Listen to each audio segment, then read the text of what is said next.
if we continue business as usual, what will happen is that these children will no longer have a future. And this is a moral responsibility for all of us. Of course, today we are here to speak to these fossil fuel powers, but I want us all to change our individual efforts. In a sense that, most of our small little actions that we do, we never realize that they always come back to us and they haunt us. It's as simple as when you take something from a plastic and then you throw it. It may end up on your plate one way or another, or in your kid's stomach, or even you yourself, your own bloodstream, in the form of microplastic. Could you imagine, in less than 50 years, we invented plastic, and today there is more plastic in the ocean than the fishes that have lived there for millennia. I think we really need to rethink ourselves and see what headway to take. So today I invite you to join me in redeclaring the Banjul Declaration here today with us. This is a document that our government has set forward since 1977 to protect our remaining flora and fauna. The last elephant in Gambia died in 1902. That's less than 100 years ago. So that simply means that extinction is happening at a mass scale. Every day we are seeing species that are no longer found. So when this clock runs out on 5 years, it doesn't mean that the earth will die. It simply means that you, the humans, or we, the humans, will die. We, the humans, will wipe ourselves to extinction because the planet will no longer be livable as we know it. This oxygen you are breathing, this cool air that we are facing, the food that the biodiversity is providing will all fade away because of our actions. So I invite you to put your right hand up next towards your shoulder while standing and repeat after me. Let's stand up for the Banjul Declaration. It is a sobering reflection that in relatively short period of our history, most of our larger wildlife species have disappeared together with the original forest cover. The survival of the wildlife still remaining with us, and the setting aside of protected natural habitats is the concern of all of us. It would be tragic if this priceless natural heritage, the product of millions of years of evolution, should be further endangered or lost just for the want of a proper concern. This concern is a duty we owe to ourselves, to our great African heritage, and to the world. Today, on 22nd July, 6 years, 1 hour, 15 seconds to the countdown of the climate clock, reaching 5 years, we solemnly declare to pledge our untiring efforts to conserve for now and posterity as wide a spectrum as possible of our remaining flora and fauna. Banjul Declaration. Thank you. Weekends, and I know we all have busy schedules, but despite that, because we know what we are here to do today is quite important to us and to our survival, which is why I believe every one of us came here. I thank you all for making it to this event. I just want to add a little bit to what Kemo said. I mean, it is quite evident that we are facing a global disaster. A global disaster in the form of climate change, which is affecting every fabric of our society, from agriculture, from food security, going back to our own even survival is threatened by the devastating effects of climate change. So it is quite important that our government, the authorities, our duty bearers, start taking climate action very seriously, not only in our country, not only in the African region, but at a global stage as well. I mean, we cohabit with all the organisms, we cohabit with all the animals we have in this world. It's not because human owns the world. I mean, we are just fortunate to be among the smartest, animals to inhabit this world. Unfortunately as well, the smartest animals are the very ones that are destroying the world for the other animals. So we say it is a symbiotic kind of relationship. So it is give and take. We humans have to take care of Mother Earth. Otherwise, like Kemo said, we are almost going to extinction. Because, I mean, these natural ecosystems and these natural animals are here with us. No one knows exactly how we cohabit with them and how much they are helping in our own survival. For instance, when we said climate change, I mean, a lot of people right now have started seeing food insecurity. And that is also as a result of climate change. We've seen a lot of floods across the globe that is claiming, the lives of thousands and thousands of people across the globe. We've seen windstorms, we've seen hurricanes, and we've seen unprecedented deaths that have happened as a result of climate change. So it is quite important that we as a people stand firm and strong to fight the effects of climate change by taking climate action in our little ways, be it on recycling, be it on plastic, be it on beach cleanups, be it on restoration, that is tree planting. Whatever we can do, whatever we can contribute in our way, in every way that we can, is quite important for us. So I will definitely commend all of us for coming here today. This is an event that is concurrently going on across the globe. At least over 35 countries right now are doing what we are doing right now. So it is important. We have invited a lot of people, a lot of important people to be here, especially from government as our primary stakeholders. It is weekends. I don't know why we don't have some of our invitees here. But the fact that the young people of this country have taken it upon themselves to be here regardless of whatever. And in fact, the timing of this particular event is quite uncomfortable because it is 1 o'clock. That's the time we started under the burning sun. But this shows that we are very confident that in the future things will change. We've seen younger people here amongst our midst. The likes of attention to it. They are not. They are down there finding funds. Bring it back. They are not utilizing it to the correct propositions, but rather putting them in another side that are not, which is not needed, I can say. So let us fight together. We are the government. We can change them if we have one idea, one voice, I can say. Let us come together. Let us work very hard. Let us stop using too much of plastic, my advice. And please, let us join this team you are seeing, the organizations, the civil organizations that you are seeing on agriculture. We get back to the land. I think it's the perfect way of changing a life. When you look at China, how did they change? It's through agriculture. Are we knowing what we are eating from this supermarket? No, we don't. They are bringing or exporting expired food, selling it in supermarkets. And what we normally say is, I'm going for shopping. Get to the shopping in their garden. You can have a garden, micro gardens. Don't say that I don't have the land. The land is not the issue. You can take your plastic pots, empty pots, put your farm in, even tables. You can farm on a table. By not going to the market, buying sorrel. Go to the market today and ask for sorrel. Only 5 leaves is $5. Plant your sorrel in your house. Plant your vegetables. Then at the end of the day, the sickness can reduce. So I'm urging, when it comes to gender, please, let us not be left behind. We are the ones suffering. Men, sometimes they put a deaf ear to what we are facing. Fish money today, whatever you are giving is not enough. It's not enough, and we have to take it. Look at the riverside. When I was young, I normally see so many types of fish. But right now, get to the river. They are no more. Even the yaboy now, you have the smaller yaboys, which are not in good nutrients. They are not. Why? Because they have gone. They have gone. The overfishing is killing us. It is really killing us. The women in the market, that's the same problem they are facing. So I'm urging, please, as we are here today to fight for climate justice, please, let us fight it together. Let us not attend in the sake of wearing the t-shirt, coming on here, being shown on TV or shown on radio. That is not the issue. The issue is to implement it. Don't just put on the t-shirt, get back home, forget about today.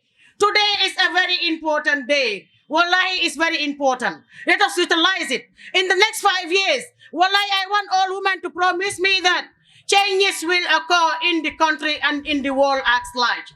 Please, I need a promise from my fellow women. Will there be changes in the next 5 years? Will there be changes in the next 5 years? What do we need? Climate justice. What do we need? Climate justice. When do we need it? Right now. Lan lañ buga. Climate justice. Kañ lañ ko buga. Right now. Lafta mu ne la. Climate justice. Muntu mang. Sign. Thank you so much. Then that's where you can stop. Calculation since 2020, they calculated that we humans have only 400 gigatons of carbon to emit. So meaning we have like 400 gigatons of carbon to emit. And since 2020, that's what this is calculated. So that's why in 2020 the clock was at 8 years. And when COVID-19 hit, then the clock was a little bit stable. That's why the clock got some little bit delay, because when COVID hit, there was less carbon footprint in the atmosphere. Flight zone were suspended, a lot of industry were not operating. Then that was how the climate was able to at least recover some part of the mess that we are doing. What I mean by the amount of CO2 we are emitting. So currently right now, as we speak in 2023, we are now seeing another speed that is coming from us, we human, whereby we are emitting more carbon than compared to what we were emitting before. Because right now, the whole world, wherever you go, government are saying what? We are recovering from COVID-19. Meaning, if we are emitting 10 gigatons of carbon, we have to double it to what? 40 or 50 gigatons of carbon. So meaning it's now becoming a global competition. And when that happens, then what our fellow activists used to say, then greed becomes the end of the cooperation. Because wherever human is so greed, meaning that you extract more than what you need. And when that happens, then we are now facing those challenges. Us from the least developed country like Africa. Today we are suffering from this crisis because we are emitting the least carbon, but yet still we face the most climate-induced crisis. Why are we having this heat sun hitting our country more than we could have ever imagined? Why are we not enjoying our summertime? Why are we not having enough rainy season this year? Why are we having heavy downpour? All these things become a concern. Why are we having more, why are we having more vehicles in our street that are not that should not run in this country? The regulations are not doing all those stuff. So these days remind us, why do we need this climate justice? Why do our kids need to be supported in this strife that we are standing for? So therefore, this is just an amazing, just a recovery of what is really happening, so that we can know our stand that whoever attended this event is part of the movement that is promoting a resilient and a sustainable world where their kids and children have to live in. So therefore, we really thank you guys for joining us. So I will have to call another speaker, that is Dr. Cham, who is also an environmental activist here in this country, so that he can also give some snippets, because we still have 55 minutes to go, guys. We still have 55 minutes to go. That does not mean that we are celebrating this 5 years window, but it's something that we are crying in our heart, because it's not a celebration, but a warning alert. Because if you happen to have 8 years and now it's now 5 years, my friend, this is a challenge that we have to look. Because the moment we hit 2 degrees Celsius, then there is no going back. And we all know what 2 degrees Celsius can do, because we are all seeing what 1.5 is really doing to our current planet. Okay, Dora, come on board. As a climate change activist, and then seeing this large number of young people taking the lead in climate action really is very impressive. This shows that climate activism is gaining prominence in the country. People are aware of the disaster that is happening due to our actions towards our environment. And for that, I would want to acknowledge each and every one of you, and would encourage you to keep up the momentum. Today, we are all converged here to observe the symbolic representation of the time that is remaining for us to reach a threshold when it comes to the global warming. And that is the climate clock. And when we talk about climate clock, for me, there are 2 things that we are looking at.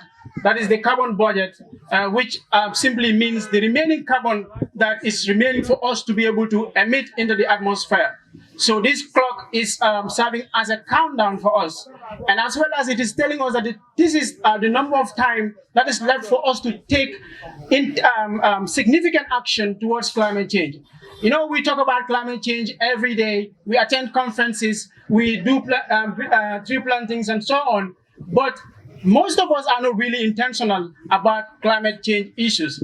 And this clock is here to tell us that in 5 years or so, if we do not take serious action against climate change, we will go on extinction, as Kemo and other speakers mentioned here. Some of us would be surprised, or probably we already know, the reason why our capital is flooding every rainy season. It's because of the amount of carbon that we are emitting into the atmosphere, the amount of greenhouse gases. And this is causing the ice in the Antarctic region to melt. And according to research, the ice is melting at a rate of 150 billion tons per year. So that is too huge. And if that should continue, it means Banjul in 8 years, that would be 8%, in few years, 8% of our country's land area will submerge or will be inundated, which means the whole of Banjul will sink. There is a placard that I saw, it's written on it, our capital is sinking, and this is true. In 50 years, research shows that Banjul City Council will, Banjul as a town or as a capital city will submerge or will be inundated, which means Banjul will not be in existence. And this applies to the other coastal regions, the likes of Fajara. If you go to the beach, you could see how the water is eating up Fajara. So these are signs for us to take the action against climate change. And I hope we will not just go home and pat our hands and then that's it for us, just because we want to attend a climate walk or a climate campaign for us to have a photo opportunity. That's not what it is. The real thing is for us to take action. And we are already in summer. And if you are following social media, you are seeing how environmental organizations are taking the lead to plant trees. And this is how we can all reduce our carbon footprints. If we are going to be honest to ourselves, 80 to 90% of us, when we were coming here, we use cars. A lot of us use firewood and charcoal to cook at home. So all of these things are causing harm to our environment. But before I end my speech here, what I would just tell each and every one of you is that you should start gearing up for a local conference of youth on climate change that we are currently working on, and it's going to be held sometime in September. And I hope each and every one of you will be part of this endeavor to share your perspectives, your ideas as we look forward to COP28, which is the Conference of Parties, which is going to be held in Dubai. So all of your inputs are needed because this is a call for concern for each and every one of us. And I hope that we will keep up the momentum like I rightly mentioned. Thank you so much. Powered approach. Whatever we do, we can stand here and we can, of course, make glorified speeches that everyone else will clap for us, and then we feel like we have done something. But individually, this boils down. It goes to our home. It's everyone's business. So that's why we will be inviting Seni from Extinction Rebellion. They are always talking about how much species are disappearing on a daily basis. And Seni is going to be administering the people's demand. The Ministry of Environment is here, and we are very much grateful that they will be here to listen to the demands of the people. And of course, collectively, we will also send our demands to the global community for what we expect to see come COP28 in Dubai this November. So essentially, if Seni is around, please step up. But I will start by making my own demands. Lots of people are here, and I want to speak for the Gambian people. The Gambia is the foot of the Fouta Djallon Highlands. That means our landscape is undulating. Our river Gambia is one of our only sources of fresh water. This is the hope, this is the lifeline of the Gambia. But more and more, what is happening to our river is that salt is taking more than half of its navigable length. Salt water is right now all the way in Kuntaur. Of course, with the rainy season now, the salt water will fill in the river, and then it will push the river, the salt water around Albreda end. But what we have realized is that the river Gambia is now far more saltier than the Atlantic Ocean, where it gets the salt from. So that means that salt is sitting in our river, and then it is desiccating our ecosystem. What this will mean is that those women who used to grow rice along the floodplains will no longer be able to get rice. And this is how I came to find about climate change. It touched my pocket, you know, and parents are like, well, you have to send home a bag of rice. We all know that in Africa, we are the insurance policy of our parents. So this climate change, once it takes the food source of the people, what will happen is that people will migrate and there will be more crisis. We have seen just in a short period of our history how the Europeans were here 200 years ago to park us in boats. But today, we do it voluntarily. Before they have to capture us and tie us to leave Africa. Today, they don't need to do that. We jump into those boats with even much more harsh conditions. So that is showing that there is something that is actually not in place. And the demand that I'm making here today is that if I go to Banjul End, we are digging the sand from the ocean. They said it is necessary to dredge the bottom of the ocean.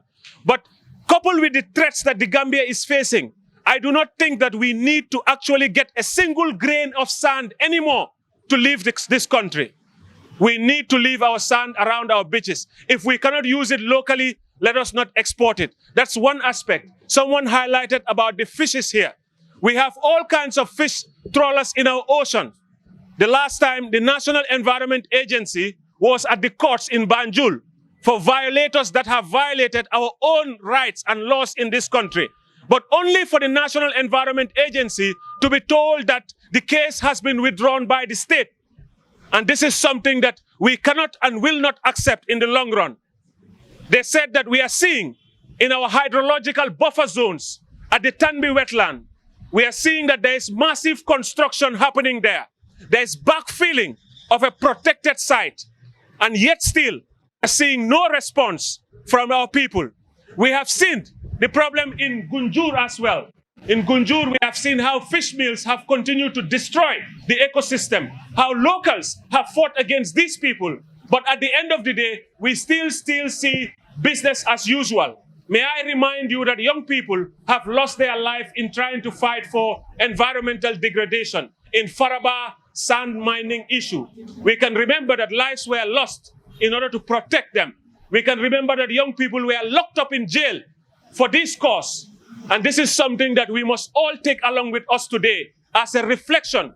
And if you are here today, you want to send a message, I'm calling on Seni, but I don't see Seni, so I will call on Usainu to administer the people's demand, after which we will hear from the Ministry of Environment. We must also be very proud of our officials and the work that they have done. Despite the fact that we have a long way to go, the Gambia is one of the only countries that is living up to the Paris Agreement. So the Gambia is an example to the rest of the world of what we should be doing. But the truth is that the Gambia does not have all the resources that is required for us to do this. That is why today we are asking those people who are contributing to the greenhouse gas emission, the G7 and the G20 countries. You have left our countries and our people in absolute poverty. You know, we are faced with isolation. A land that was so fertile, today we are crying for forest. A land that was so fertile, today we see our young people who are dying in the sea just to make a better living. Where is our dignity? And this is why we are here today. It's about our tomorrow and what everyone must stand up. The carbon emissions from the United States, China combined cannot be compared to the African continent. So we have to work together as a people and build this unbroken chain of human cooperation. These are my demands, and I do hope that, you know, people will also make these demands, and of course our authorities will listen. And to the world out there, we are here today at the Sahel.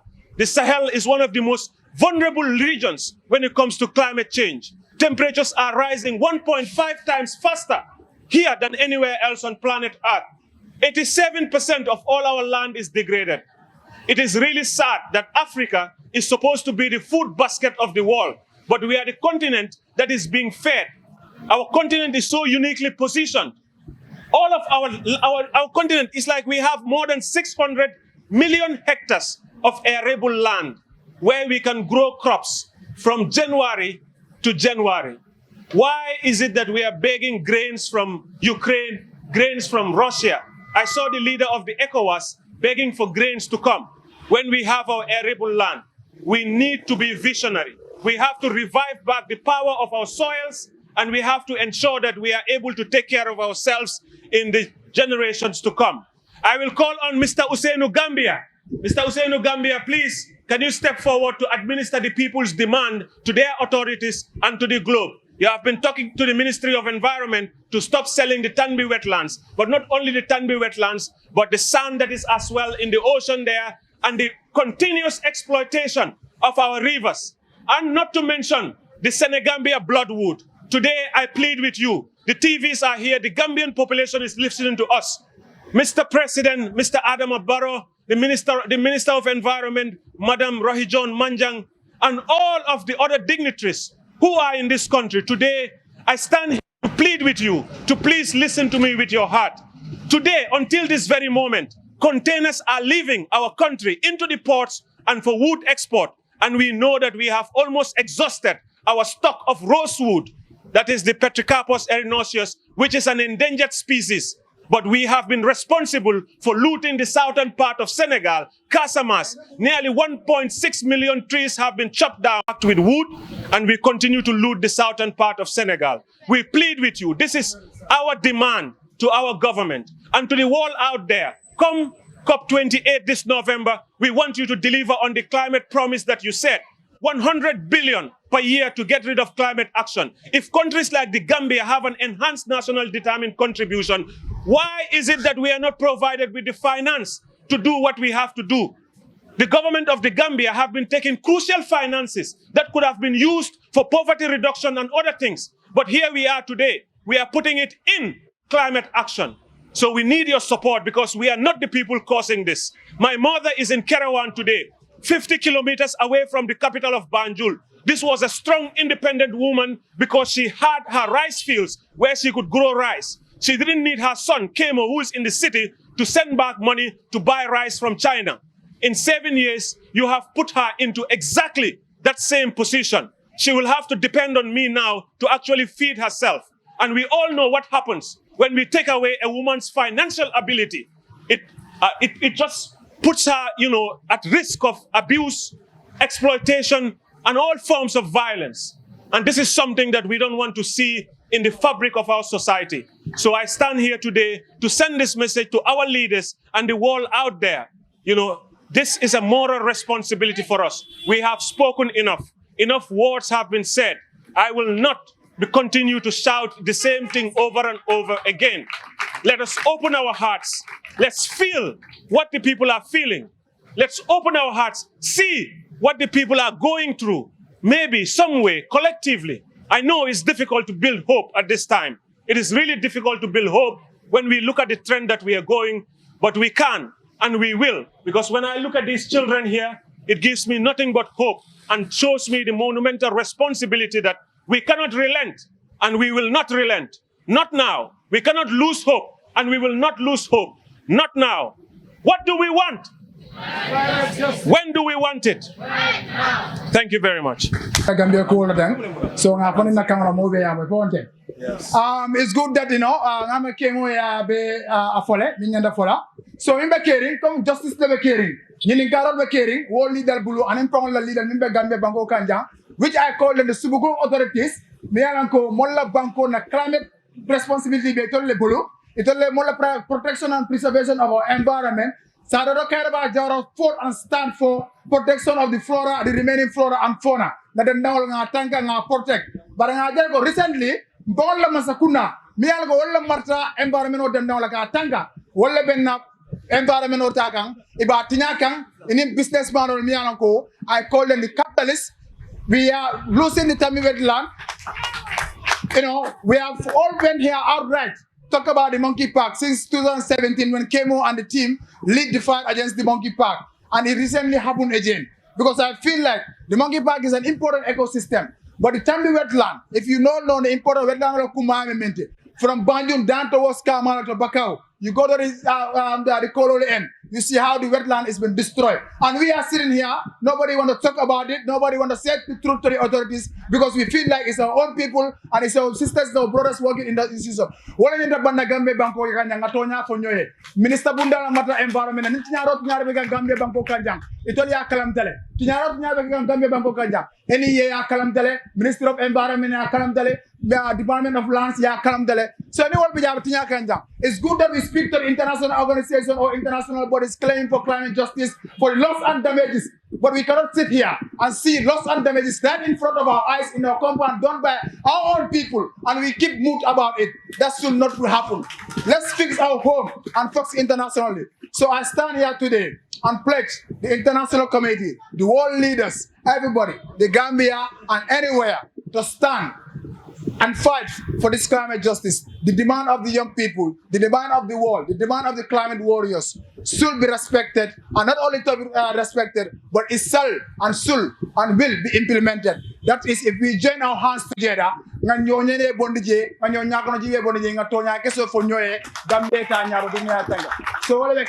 so thank you so much. So whoever has a demand that you want to do. So this was my special banner I made.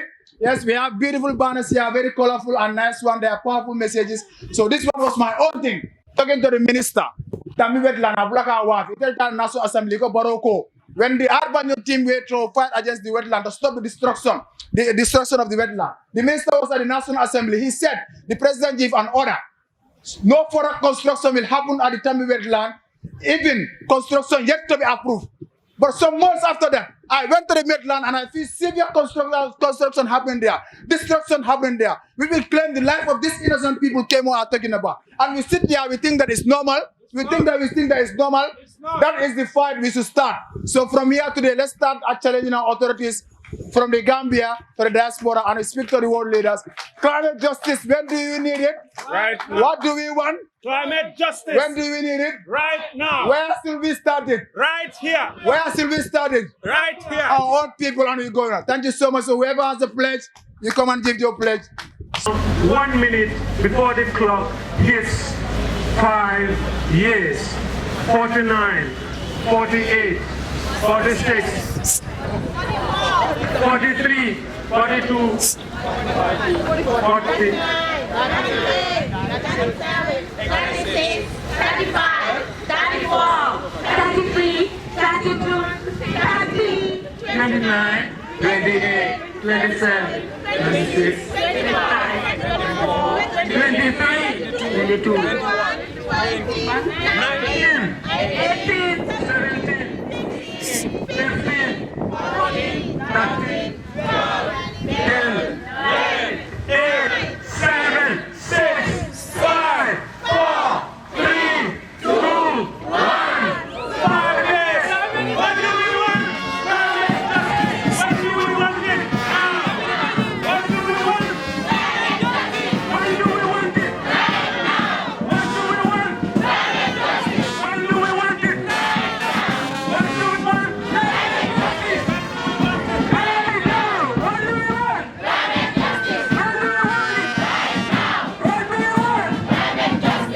want?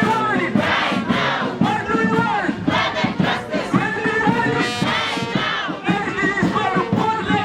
We are fucking fighting against the criminal. We don't want that criminal yet. Meaning, what's 25? In within 12 years, or else we are committing for our food crisis or this is an emergency. It's not a convenience for us. This is one thing in our area. We have been living for millions of years, but we are not to see our existence only from the return because the climate is gone.